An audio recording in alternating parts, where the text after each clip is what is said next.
So I am down at the range today with the world's smallest gun, an NAA micro revolver chambered in .22 short. We're going to see how deadly this small package is, and we're going to have reference points of utilizing a 9mm round, and we are going to be shooting through cars, meat targets, water jugs, you name it. We're going to be trying it to see the performance of this .22 short. Again, to put it into perspective, this is a .22 short round, and this is a 9mm round, the standard round, I would say, of most concealed carry and full-size duty weapons. Let's dig in, see the performance, compare them side to side, and see if this little .22 short is deadly enough to be used as a functional handgun. The first test is the power test. We're going to be comparing the .22 short out of this micro pistol with a 9mm. Now this is what I would consider the world's smallest production gun, at least here in the US, that you can just go and readily buy. It's got the shortest barrel, the shortest round, and the shortest overall size for a gun that you can just go right online and purchase as long as you follow all of the correct applicable laws. Now, let's take this shot at a water jug and then we'll duplicate this shot with a 9mm.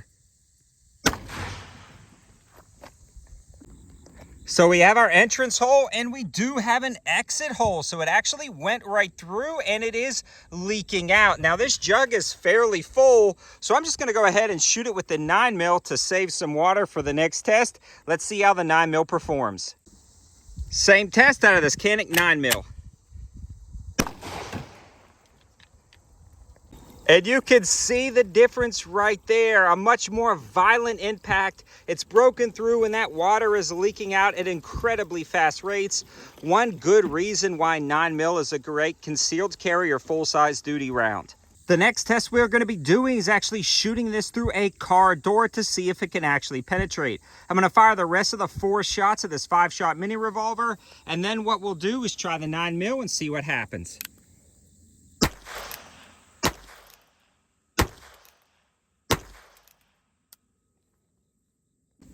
So here are our shots, and none of them made it through the first layer of the door. Now, cars are not bullet stoppers by any means, but this has absolutely no effectiveness against barriers, which is a common reason why you would carry a defensive firearm, is you still want to be able to penetrate barriers. So an absolute fail on this test. Let's try the 9mm. Now for the 9mm out of the Canik. So here is our entrance hole, and let's pop open. So we went straight through here, and it looks like we don't necessarily have an impact on the other side. I'm gonna go over there and check. So it looks like the 9mm came through and buried itself into the seat, so incredibly effective through a barrier with full metal jacket. The next test we're going to be doing is shooting through a windshield to see its effectiveness at a water jug, and we will simulate this again with 9mm. If this does not work, let's see what happens.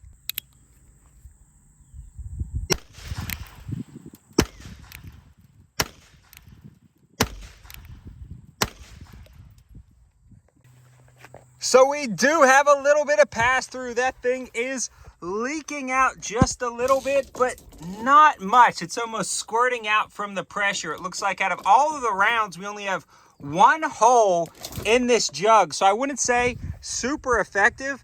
Now let's try the 9mm. For the 9mm, I'm going to do 1 shot, and I'm going to shoot below all of the .22 rounds just to make sure we're not going through the same hole for a disadvantage for that. And we're going to shoot right here. Yeah, very effective.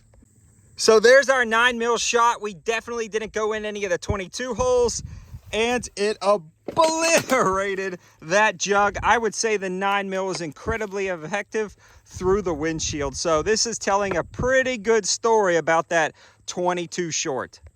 And the last test we're doing is the meat target test. Now we are going to be shooting this sliced ham to simulate flesh, and we are going to see the differences between that .22 short and 9mm for penetration and expansion, and we'll be able to actually count the sheets of ham or the slices of ham that it went through to see its effectiveness. Let's take some shots. Now for .22 short, I'm really interested to see what this does.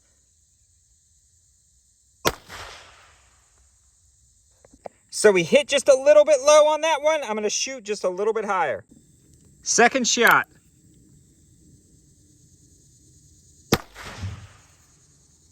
Now that was a good impact, and you can see that it looks like that bottom one skimmed across. We are going to have to check this center one and see what happens. But first I want to try the 9mm.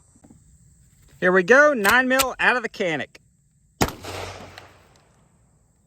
So this was an easy one. A center shot blasted right out of the back, then nicked off the car itself. So still plenty of power to dent the hood of this car and completely blast through this ham.